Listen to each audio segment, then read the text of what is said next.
And so we'll look at poverty, so section 3. Whoop. All right.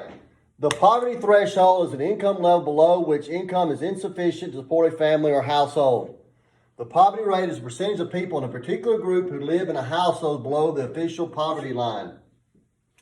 The Census Bureau collects data about how many families and household lives in poverty. Now, poverty is just not okay, if you make this, you're lives in poverty. It all depends how many people lives in your household.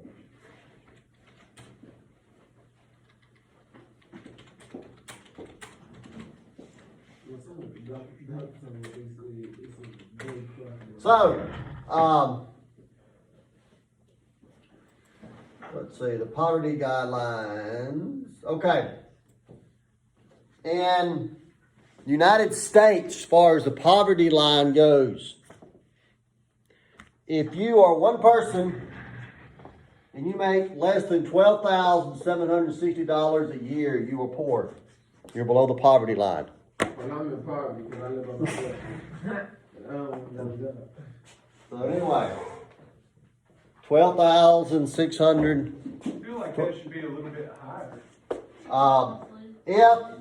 Let's say that you are married and you have 2 kids. Okay? If you're married and have 2 kids, that's 4 people. Okay, that's 4 people. If you make less than $26,200 a household, then you fall below the poverty line. And that's if you have 2 kids, you said? That's if you have 4 people in your household. If you're married and have 2 kids, that's 4 people. Then That's not enough to survive, like at all. Yeah. huh? It hasn't been updated in years. It needs to be updated. Yeah. This is the poverty guidelines. This is January the 15th, 2020. Wow. Okay. Now, 5.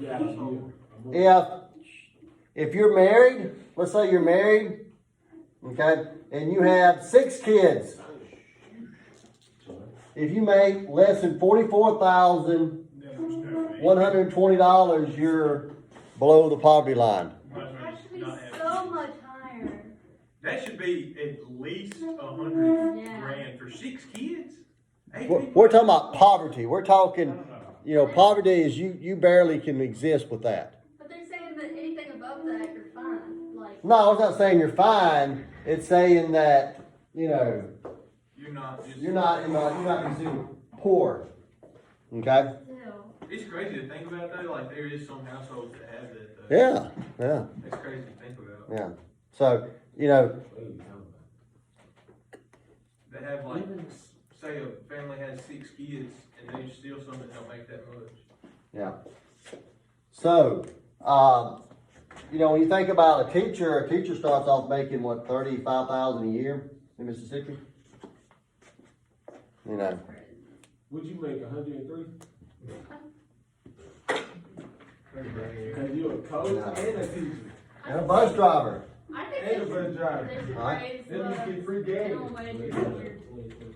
But I guess it's not minimum He wage. got free coaching, bro. All right. So, average income in the state of Mississippi. Probably like 30.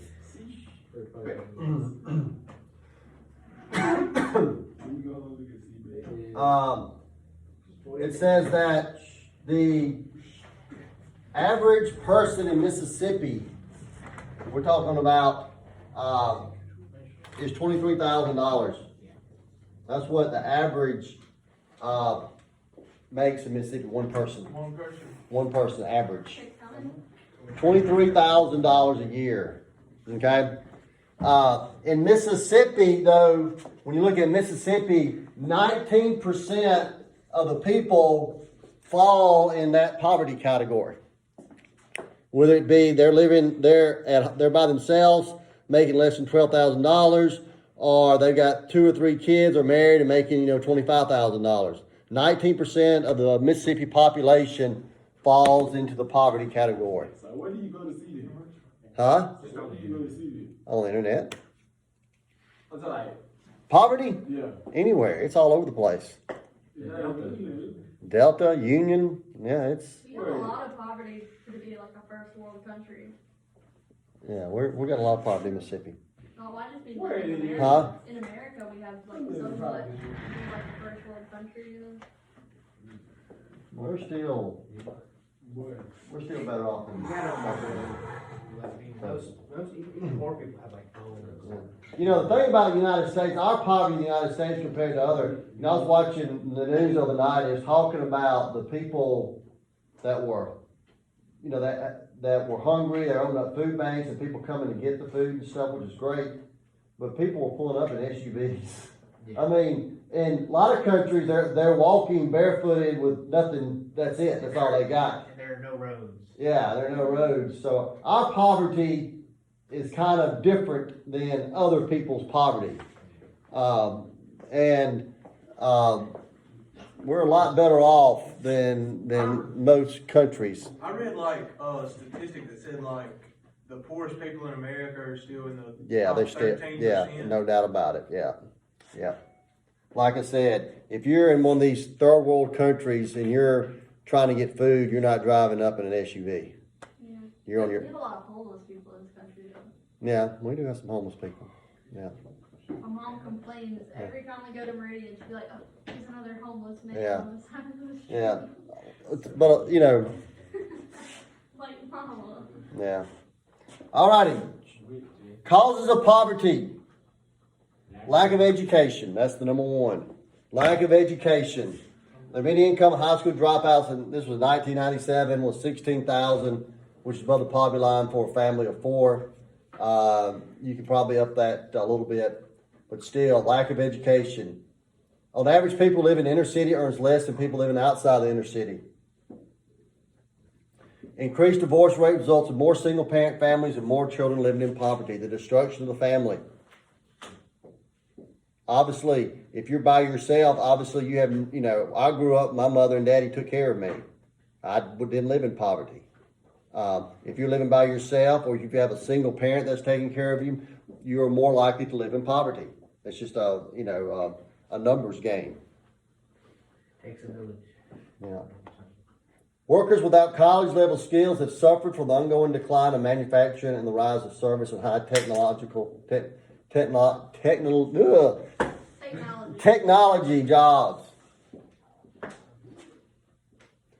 Some equality exists in wages between whites and minorities and men and women. Racial and gender discrimination. But I would say, you know, if you pick the number one, the Family Feud number one answer is lack of education.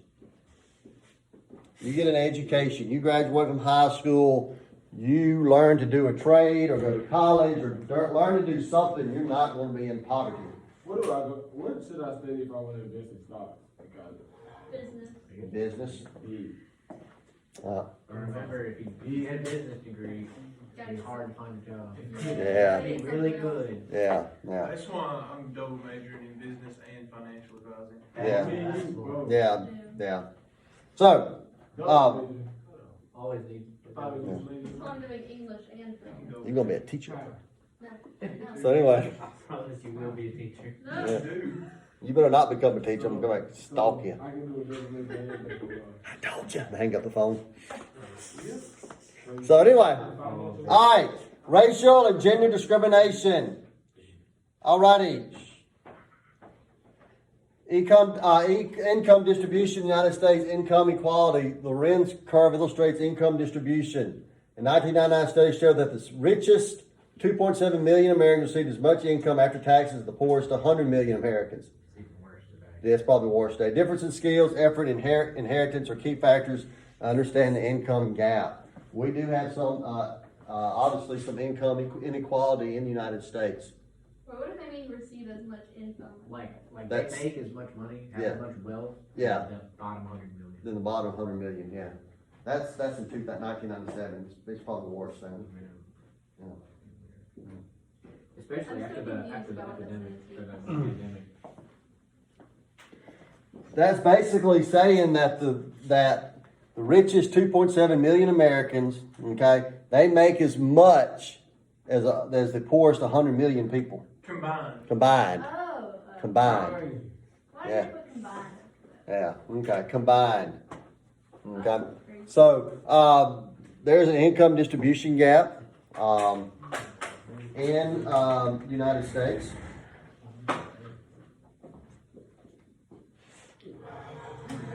We prey upon, this country does prey upon the poor. My wife and I were talking about casinos is a regressive income tax. She, That's what I'm doing, being here at casino. she, sometimes has to go to the Golden Moon and stuff where, she works up there. And she says, the people that are gambling are the people that don't need to be gambling. And that's, one thing I do agree with AOC on, Oh, it's historic. is historic, is that I think credit cards should be capped about 16-18%. If you can't get a credit card for that, then you don't need a credit card.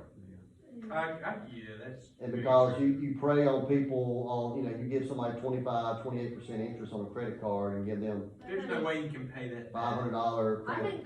think there should be like a 2 or 3% cap on college loans too. Yeah, So the In top, Texas, yeah. Listen up, Greg. the top 1% of Americans have a combined net worth of $34 trillion, Yeah, or 30% of all wealth. yeah, in the United The States. bottom 50%, like 50% of the whole population of the US has 1.9% of wealth. Yeah, That's horrible. yeah. one That's point capital, 9%. capitalism. That's good though. That's like saying like the poor people in America are still. Yeah. Oh, I thought you were saying like compared to the rest of the world. Yeah. No. No. The Now, rich, like, He's saying Now- that the rich are hoarding the. Now, if you go like Mexico, I bet it's a whole lot worse in Mexico than it is in the United States. Yeah. In Mexico, you got some rich people in Mexico, I but was then you got watching, the bottom. I mean, there's no in between. What sets the United States apart from a lot of other countries is the middle class. Yeah. See, what I always hate though is like when you bring up flaws in America, like everyone automatically says, well, we're better than most countries, and it's like, yeah, but we should still try and fix those problems. yeah, in Mexico, 10% of the nation's wealthiest have 42% of all income, Yeah, and 10% of the poorest have 1% of their remaining income. yeah, So it's pretty bad. yeah, that's pretty bad. Do y'all know Elon Musk's great grandma was the first female chiropractor in Canada? Who? Is it Elon Musk? Really? That's cool. All right.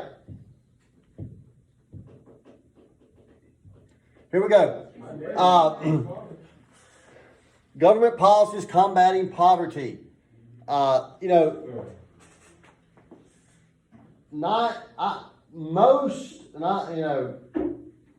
Before I say this, I do have a heart for homeless people. I do.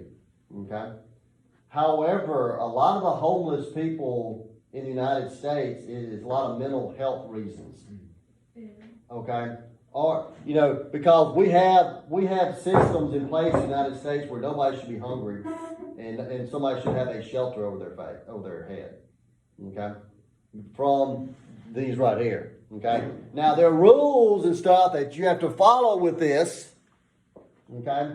Or you don't receive this stuff. And a lot of people that are homeless are not homeless because there's no food in the United States or there's no shelter in the United States. But employment assistance, the minimum wage, and federal and state job training programs aim to provide people with more job options. TANF is a program which gives block to states allowed to implement their own assistant programs. Workfare programs require in exchange for temporary assistance. The government spends billions of dollars on the programs designed to reduce poverty.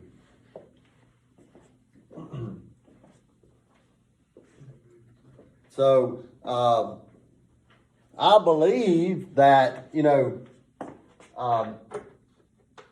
you take somebody that is taking government assistance, their income, when you're talking about apartment and you're talking about, would be in probably up like 25, 27,000 a year income.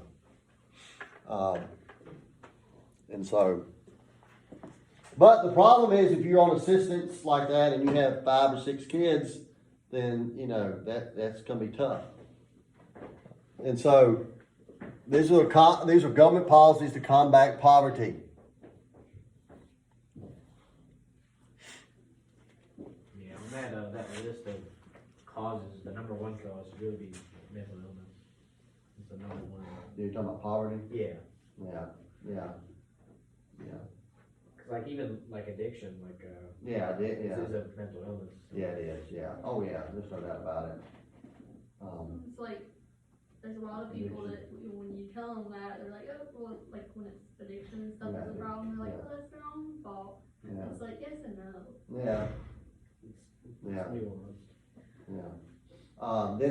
Then that, it's not to say that y'all in here are not going to become a meth head or whatever, but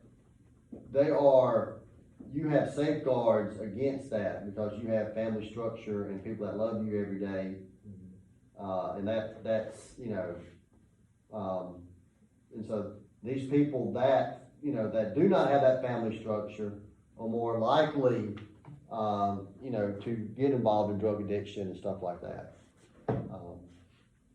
And that goes, you talk about, sex trafficking and stuff like that. You think, how can somebody get involved in that? Well, if they don't have, if they don't have a structure at home or whatever, and they're allowed to do whatever they want to, and nobody cares what they want to, then people prey upon them.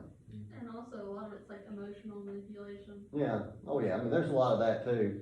But that's not to say that, somebody from a, wealthy, can't fall under drug addiction or child trafficking, you can.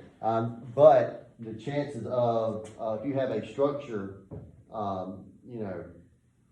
then your chances are a lot less. It's just like education. Not to say that everybody's that has an education is gonna make it. You may not, but you got a lot better chance of making it than somebody who does not have an education. So, any questions? Test tomorrow? Yeah. You know, one day My business stop. glasses. Test tomorrow. Okay.